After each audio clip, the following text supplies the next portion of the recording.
hindi ko naman po kinakaya yung pagiging, kung magtrabaho man ako ng construction. Kasi sa totoo lang,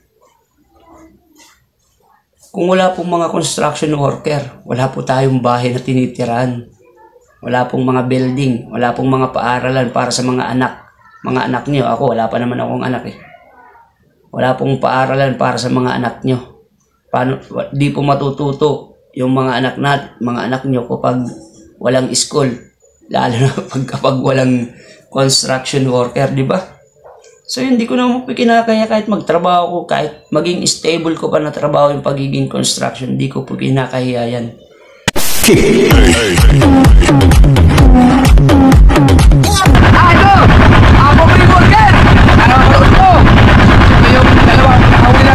Yan yung bigay ni public worker. O, shout out kay public worker. Yung pahay na ginamit namin. Ikan. May mga vlog din sila si public worker. Hindi pa siya na-monetize eh. Yan. Sana supportahan nyo rin. Ang YouTube channel mo, ganun pa rin. Public worker. Wala ba official? Walang vlog? Public worker lang. Meron siyang page eh, sa public worker. Sa vlog, sa Facebook meron din. Ay mga man, supportahan niya si Sir Marvin. Pobreng Worker po. Pobreng worker, yun. Supportahan nyo lang din si Pobreng Worker. Yan, maraming salamat sa mga solid supporter natin dyan. Natin ang kanyang YouTube channel si Pobreng worker. Pobreng Worker. Yan, support natin mga kawasalak. Yan. Wasalak! Yan, thank you, Lods.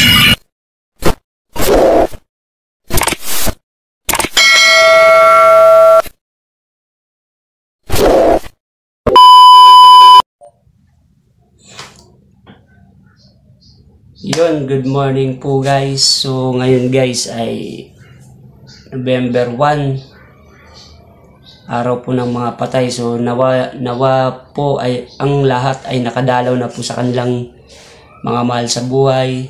So yun, sana lahat ay nasa nakadalaw na sa kanilang mga mahal sa buhay. So yun guys, ngayon gagawa po ako ng video tungkol sa, basta kayo na lang pong bahala, mag-comment na lang po kayo rito sa gagawin kong video na ito. Kasi, ganito kasi yun guys eh. Tsaka kung napapansin nyo, nakasuot ako ng ganito, parang pang construction, uniform ng construction, mga company uniform. Kaya po ako nagsuot ng ganito kasi tungkol po dito yung gagawin kong video. So yun nga, ganito nga yun guys. Nung nakaraan, mga nakaraan linggo, galing pa ako ng Pangasinan. So yun, suot ko nga to, itong uniform ko na ito. So yun, pagdating ko nga rito sa bahay, nakita ko ng isang kaibigan ko. Dati malapit ko siyang kaibigan. So, makain ako sa isang karinderya. Kita niya nga ako ganito suot ko. Sabi niya, binati niya ako. Sabi niya, nang-construction ka na pala ngayon. Ninitian ko siya. Gumanon lang. Tapos yun, pero yung tema ng yung tema ng boses niya, yung pananalita niya sa akin is may pang-iinsulto. Sabi niya sa akin, nang-construction ka na pala ngayon. Yung parang ganun na tono. Sabay, ngumiti siya ng konti, tapos ginitian ko din. So yun, para papaliwanag ko lang dito yung ganun niya na senaryo. So ito palang namin, itong suot ko ngayon ay uniform po namin to sa kumpanya ng boss ko dati sa farm, sa Manukan. Nakapasok kasi ako dun last year, 2022. Nakapasok ako dun sa kumpanya niya bilang helper. Kami po ay mga kami po yung preventive maintenance sa mga planta kapag may nagsha-shutdown. So, ito nakuha ko to nung nasa Maribeles kami. Sino man po yung mga nakakaalam dyan sa JN Power sa Maribeles, Bataan. Yung planta dyan na supply ng kuryente. Kami pong nag-aayos dyan ng mga makina. So, shout out po sa inyong lahat dyan. Lalong-lalo na po sa mga naging kasama ko sa trabaho, sa mga kapwa ko helper, sa mga leadman ko, sa ano namin sa safety officer, kila si Reggie, sa leadman, si Paring Trojan, si Sir Boyet, si Sir Mac. Shout out po sa inyo, sa mga kasamahan ko, sila Benji, marami pang iba, mga taga Batangas. So, shout out po sa inyo. So, balik tayo dun sa usapan natin guys, na dun nga sa kaibigan ko na nagsabi sa akin na alam ko naman talaga parang nangi-insulto eh. Si maano nyo naman yung tao, isang tao kapag iniinsulto ka. Sa boses pa lang maano nyo na eh. Mahuhuli nyo na eh. So yun, hindi ko alam kung bakit. Eh siguro kaya nasabi niya yun sa akin, yung ganun. Kasi dati, trabaho kasi siguro nasasabi nilang easy money. Kasi dati talaga, wala akong trabaho, may diskarte lang ako. Easy money. Parang sabihin na natin, easy money. Kasi marami kasi ako dating ang trabaho ko po kasi dati, although hindi naman ako umaasa sa ganun. Nagtatrabaho din ako sa iba, katulad ng pagmo-modular, installer ng aircon, construction. Talaga yun namin ko po nagko-construction ako. Pero pag wala po kasi akong ganung trabaho, mga factory worker, ganun. Sideline ko po talaga is yung pagsasabong. Pero hindi pa ako nanunugal. Yun po ay naghahanap buhay lang po ako dun sa sabungan. Ito take note po pala sa mga taong hindi po nakakaintindi sa sabong, lalo na po yung mga walang alam sa sugal. Kasi dati talaga yung mga kapatid ko galit sa akin dahil puro sabong nga daw ako. Pero hindi po nila alam na hindi perkit nasa sabungan po ako ay nagsusugal ako. Yun po ay naghahanap buhay po ako. Tsaka pinagmamalaki ko po yung pagkri-Kristo-Kristo ko sa sabungan. Kasi hindi ko po yung kinakaya yun. Kasi nakakatulong ako dito sa bahay nun, ng mga gastusin dito, mga pangangailangan.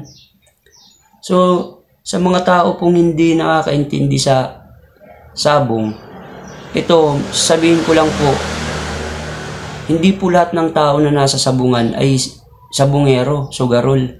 Karamihan po ron, katulad ko po, isang naghahanap buhay lang din po sa sabungan. Marami rin din pong mga amo yun sa sabungan. Pero hindi po ako yung Kristo ng yung kung tawagin na house Kristo ng sabungan. Kasi yun, sumasahod yun sa sabungan, yung mga sumisigaw dun sa sabungan. Yun, may mga sahod yun sa sabungan. Yun ang tinatawag na house Kristo. Ako, kumbaga, outsider lang ako, may bit-bit lang akong amo o boss, ganun. May pinamumusta lang ako. So yun, talagang dati, siguro kaya nasabi niya yung ganun. Kasi dati, nakikita niya minsan, talaga may pera. Hindi naman yung malaki, talaga na malaki. Kaya siguro niya nasabi sa akin yun na, nang-instruction ka na pala ngayon. So balik tayo dun sa sinabi niyang ganun. Ako naman po, hindi ko naman po kinakaya yung mang-construction ako. Magtrabaho ako ng construction. Sa totoo nga lang po halos kauwi ko lang dito dito sa amin. Galing po ako ng Rosario, La Union. Isinama po ako ng kumpare ko dun sa La Union kasi nakita nga niya wala akong trabaho, di na ako nakabalik sa kumpanya. Kasi wala nga pong plantang shutdown. Sinama po ako ng kumpare ko ron para maging katulong niya, helper niya dun sa paggawa ng bahay ng kaibigan namin dito sa amin. Kapitbahay, kaibigan. So yun nga, hindi ko naman po kinakaya yung pagiging kung magtrabaho man ako ng construction. Kasi sa totoo lang, kung wala pong mga construction worker, wala po tayong bahay na tinitirahan. Wala pong mga building, wala pong mga paaralan para sa mga anak. Mga anak niyo, ako wala pa naman akong anak eh. Wala pong paaralan para sa mga anak niyo. Di po matututo yung mga anak niyo kapag walang school. Lalo na kapag walang construction worker, di ba? So, hindi ko naman kinakaya kahit magtrabaho ko, kahit maging stable ko pa na trabaho yung pagiging construction, hindi ko po kinakaya yan. Lalong-lalo na po sa mga katulad ng mga construction worker. Kaya sa mga anak dyan, kung kayo man po ay may mga tatay na mga construction worker, tatay, Huwag niyo pong ikahiya yung inyong ama. na ganun yung, kahit ganun lang yung trabaho. Kasi isa po dun, ang importante po ron ay yung wala ka pong inaapakan, wala ka pong inaapakan na tao. Wala kang naagrabyadong tao.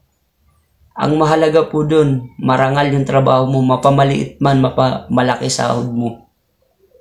Basta wala ka lang inaapakan na tao, na pagkatao. Di ba? Ganun lang kasimple.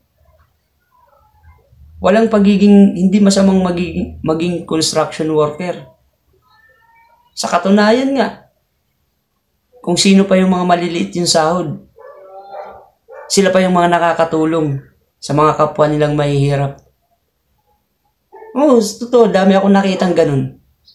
Ako, kahit pa paano, hindi naman sa pinagmamayabang ko. Ako kahit pa paano, nakakatulong-tulong. Tingnan niyo sa vlog ko, meron akong matandang tinutulungan.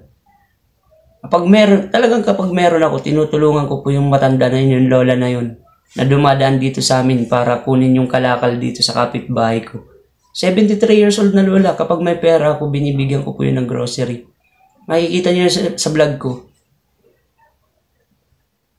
Sa mga ano, para mapatunayan ko na tingnan niyo po yung vlog ko, yung 73 years old na lola na nangangalakal. Yun, isa po yun dito sa tinutulungan ko. Pero hindi naman po talaga yung focus na pagtulong kasi di naman po lagi ako may pera. Di rin po ako palaging may trabaho. Kapag meron lang po ako, tinutulungan ko po yun, lalo pag nakikita ko yung lola na yun. So at least kahit pa paano, tulad ko isang mahirap lang. Kahit pa paano masasabi, may pagmamalaki ko, sa bagay, yun, may pagmamalaki ko na rin po yun sa sarili ko na kahit pa paano, kahit ganun lang ako tao, simpleng tao, pinanganak ng mahirap lang. At least kahit pa paano, may natutulungan ako. Dito sa mga kabataan sa amin sa labasan, kahit pa paano, yung mga bata dyan na napapariwara kahit pa paano, nabibigyan ko ng magandang payo, yung iba, pag nangingi, di pa nakakakain. Alam yan, dyan sa labasan, pinapakain ko kapag meron ako. So yun, kayo na lang po bahala dun. Paki-comment na lang po guys kung ano man po yung magiging opinion nyo dito sa video ko na ito, sa vlog ko na ito. Pero dun sa kaibigan ko na nagsabi sa akin ng ganun, wala naman po ako sama ng loob sa'yo kahit ganun yung tema ng pananalita mo, hindi pa ako magtatanim ng sama ng loob sa'yo. Kasi naging kaibigan din kita. Dating magkadikit tayo. Alam mo yan. So hindi ko na lang po i-mention kung sino man yun yung kaibigan ko na yun. So paki-comment na lang po guys kung ano man po yung masasabi nyo dito sa vlog ko na ito. Sana paki-share na rin po sa video ko, sa mga videos ko. Paki-like, share, comment, subscribe niyo na rin po ako sa aking YouTube channel, Pobreng Worker. At saka sana sa mga hindi pa nakasubscribe, subscribe niyo na po ako. Sa Facebook page ko, Pobreng Worker Vlog. Sana mga hindi pa nakafollow, follow niyo na po ako. Please follow po, tapos like and share, comment. So yun, maraming salamat po. Hanggang dito na lang po guys. Comment na lang po kayo kung ano man po ang magiging opinion nyo dito sa vlog ko na ito. So yun, maraming salamat po. God bless you all guys.